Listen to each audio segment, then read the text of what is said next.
Hi, Hello. it's Jen And Mel. from Teacher Teacher Lunch. lunch. I think we're on episode number 14, I Wow. think. Wow, it's moving and grooving. Moving and grooving. Yeah, we're getting followers. We're getting up there. People Getting are up asking there. us to do it longer, but they don't realize we don't stop. We just Yeah. talk and talk and We talk. don't even look at the time, and we just No. feel like when we're done, we're done. And that's why it's called That's All We Got. That's all we Because got. once So we get there, that's we're it. done. So Mel had something she wanted to Oh, discuss. so one of our followers on TikTok, she DM'd us about how do we do it all. She's a young teacher. She's getting married. She wants to have children. How Oh, did how we fun. do everything? How did we do it?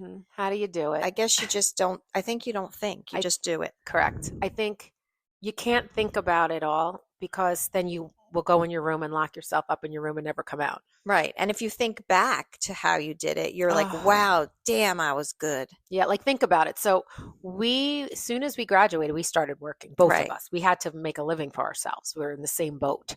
And we both had little kids. And there were times with the little kids we were at work, right? Yeah. Like I worked with kids and you did too. So think about it. You'd get up in the morning without any sleep. Right. You would get your kids ready. You would either drop them at whoever was Yeah, I would either babysitting drop them at Miss Kathy's or my or mother would daycare. come. Yep. Yeah. And then, but before you did that, you fed them, you changed them, you packed their bags, you packed your bag. Right. You just did it. You drove, you dropped them off, you went to work. We were teachers. Right. We got home at a reasonable hour, which was nice. Then but then you had to pick them up. Pick them up. And then they were cranky. I remember with my the oldest. bewitching hour. Oh, I would pick Austin up. I lived in Mawa. I worked in HP, and I would have to hold his hand Oh, I the remember entire that. ride home. Whenever you drove with Jen, Austin would be in the back. Her hand had to be over the seat. She drove with one hand, and he had to hold her hand. And one time we tried to make me hold his hand, but he knew the hand Nope. wasn't going for it. And you just did it, right? You just did it. They would, how many times? Screaming and crying and doesn't Mhm. want to go. You just did it. But you just did it. You can't think about it. You have to listen. And you don't want to stop doing things Right. because you feel like you can't because you have kids. And you have to look forward to things too. Mhm. Like I always would do, like we would do things like simple. Like we'd be like, okay, Friday night we're going to get pizza and we're going to have the kids and the husbands and we're going to have wine and and the kids would play or they would beat each other up because remember your boys used to beat my boys up. Well, Austin. I know, but Ryan kind of Did he?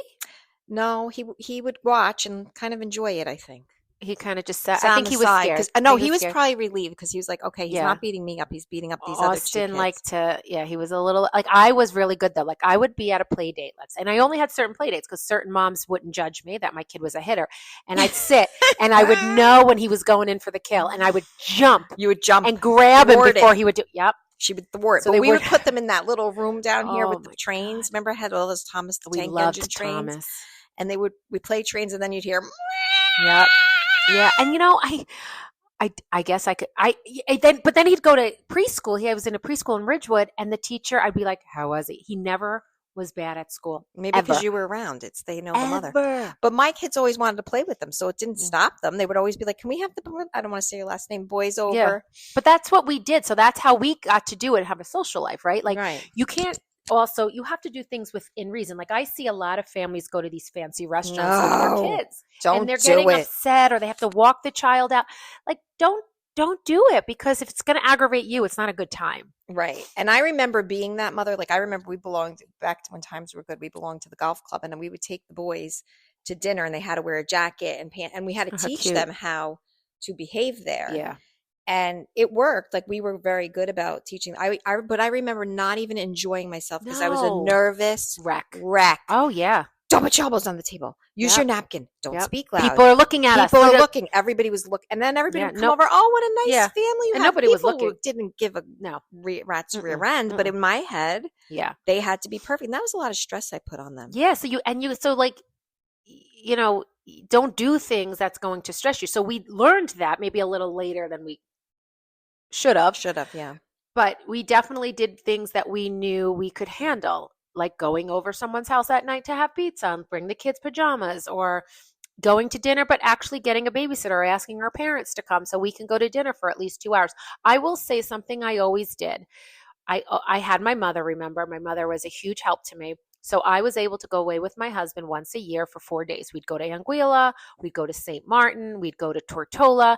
Yes, we were able to do that, and we did 4 days, and that set us for the whole year to have a good relationship. It's the truth. And I did the same thing. I had my mother. My mother was like practically living here. Mm-hmm. But we didn't do the fancy things, but we would go away on the weekend. I remember we went to the Ritz-Carlton in Philadelphia. Fancy. But Philadelphia, close. Okay. So we drove. Yeah. All right, this is the best story. So Fred and I this was our third. Our daughter was extremely colic. She screamed and screamed and screamed. Nothing made her happy. The car made her scream. Rocking made her, everything made her scream. And she just screamed and screamed and screamed. And I was breastfeeding. I left my mother with her. I pumped the milk. I didn't even care what she ate. And we got in the car in the driveway, and Fred starts singing, because we were going to Philadelphia, starts singing Philadelphia Freedom. Sure. I love, and then he starts to tear up. Why? And I start to tear up, and I'm like, we're leaving. You're free. You're free. We're free. And we just we're so overwhelmed and happy that we were getting out of there for 3 days. It was the best. Yeah. And even I had to pump, but I didn't care. Okay. I didn't matter. Yeah. You did the breastfeeding thing, huh? Oh my For how God. long? That one would still be breastfeeding if she would. Oh my God. She wouldn't take a did bottle. Never did it. Ryan loved my tatas, and I made them take him off my tatas at the hospital. I couldn't do it. I don't know what it was about me not wanting to breastfeed. I guess I could dig deep into that, but they turned out fine. I did it with my first one. I did it for 3 months, and then he wasn't getting anything because I was a nervous wreck. Chris, my second one, right away, I just started him on a bottle, and he was bottle fed. I gave him the colostrum, and then he was bottle fed. Then my third one, I'm like, you know what? This is my third one. Let me try it. And she would not take anything. Really? My mother would call me. I'd be going to get my nails done. Get back here. She's not eating. This She's is why screaming. And then I had to come back. And then my fourth one, he would still, honest to God, he would still be breastfeeding if he could. He loved it so much. And then I got cancer. And I had to have a CAT scan. And they said, you can't nurse anymore. You have to stop.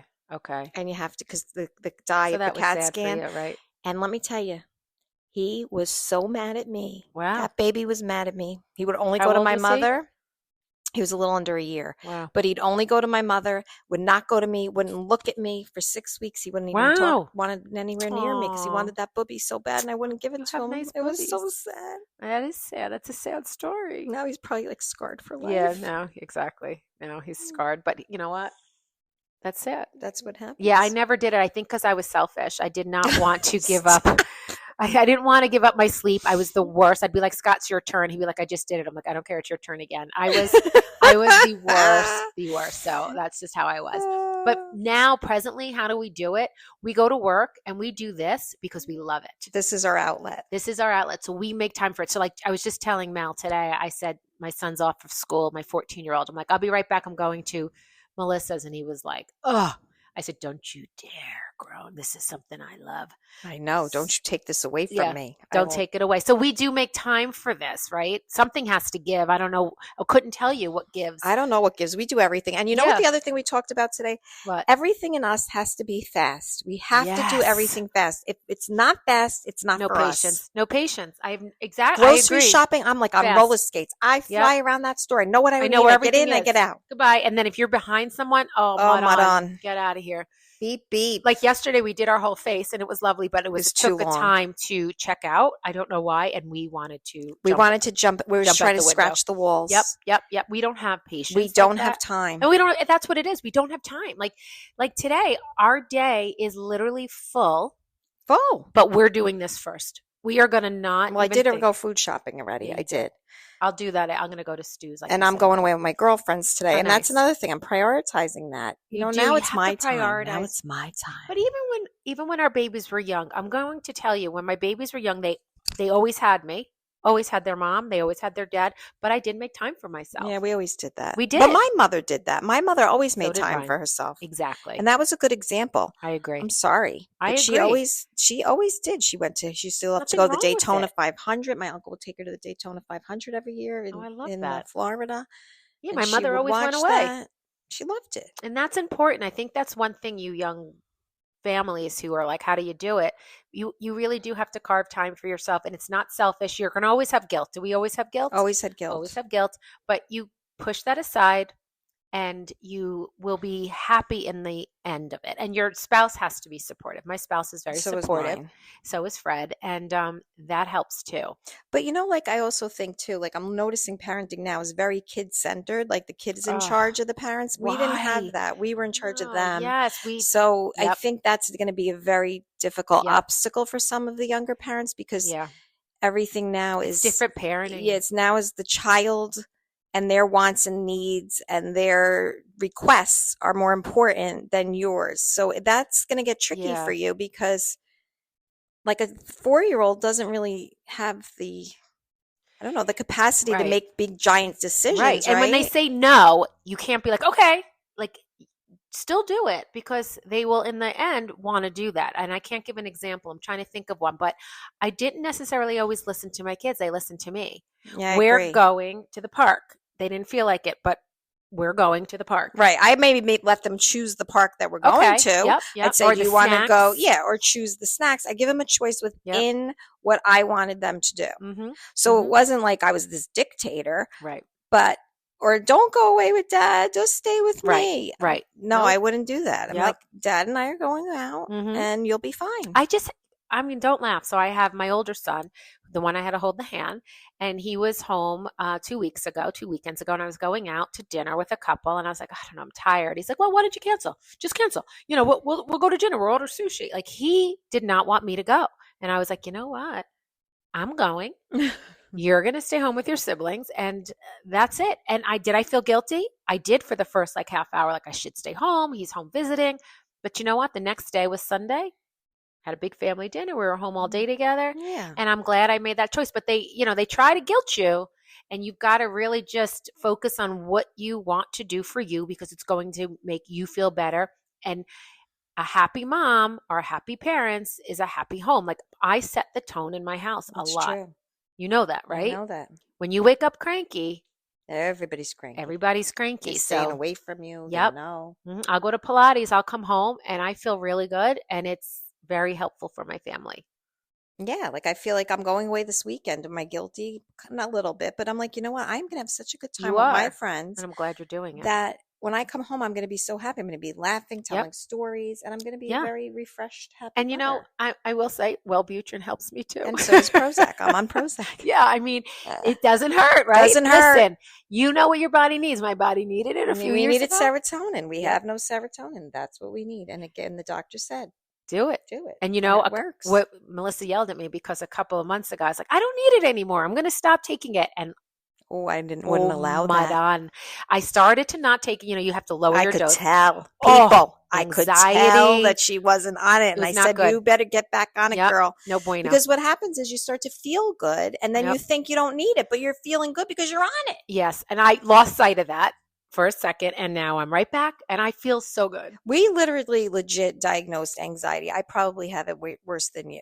Yeah, okay. But that's why we're taking this medication is because we need it. Like if we had diabetes, we would be taking and insulin, for some, but some people might not. Some people might want to do yoga or go for walks, and that helps them. And that's you. That's you. We always say you do you. Because we're not doctors. And we're not doctors, and we're not judgers. But I think it helps us do more than... I know people are like, how do you do it? I think that helps us too because it keeps us going. It keeps our mind not thinking about the things that would scare you or bring you down or put you in bed all day. Yeah. And that was legit a problem I had. So I'm so glad that I'm out of that stage of life. Yeah. So and it's hard, It is. I feel bad for these young girls and young guys and young families because, it's hard to raise a kid today. I think there's a lot. We never had social media. Right. It's information overload. Like we had What to Expect When You're Expecting, What to Expect the First Year. That's it. And that book. And your mother. And my mother. Yeah. Yeah. Exactly. Your mother, my mother, me and you helped your each grandmother. other. I remember you told me stop making the pancakes, get the frozen ones. Yeah, there you go. And I got the frozen Aunt Jemima pancakes, so they're not called Aunt Jemima anymore. What are they called? Paper Mill Playhouse. Paper Mill Playhouse. That's theater club. But that's what we had. We didn't have, can you imagine? I can't imagine being pregnant and going on TikTok or Instagram and listening to these I would die. People tell you what you're supposed to feel, do, eat, say.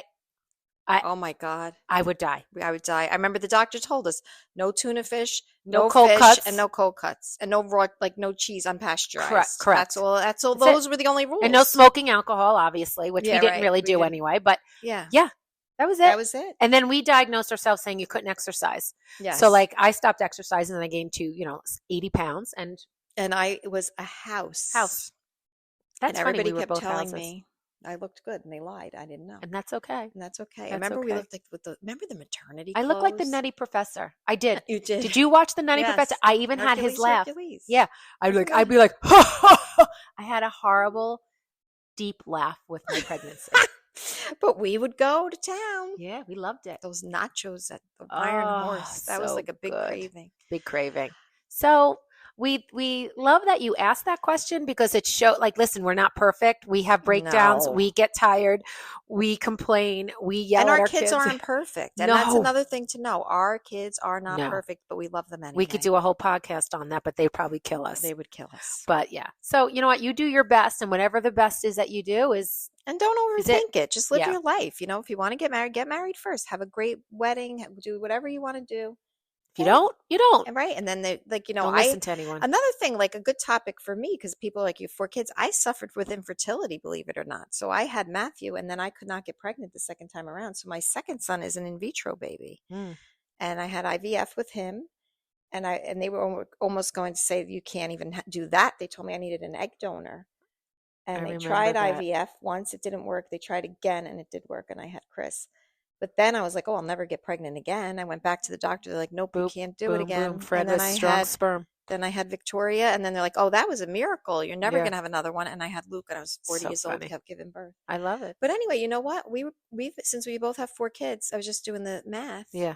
We have been pregnant. How long? 36 months of our life. Oh my God. Each of us. And I was opposite. Scott looked at me and I got pregnant. Yeah. Literally. Yeah. I was like, but yeah, So 36 months out of our lifetime was spent pregnant. Oh my God. Could you imagine? I like being pregnant though. No, I did too. Yeah, whatever. Anyway. We could eat. We could eat. Exactly. Eat and not exercise. Amen, Sister Friend. All right. All right. I think that's all we got. Have a great one. Bye. Bye.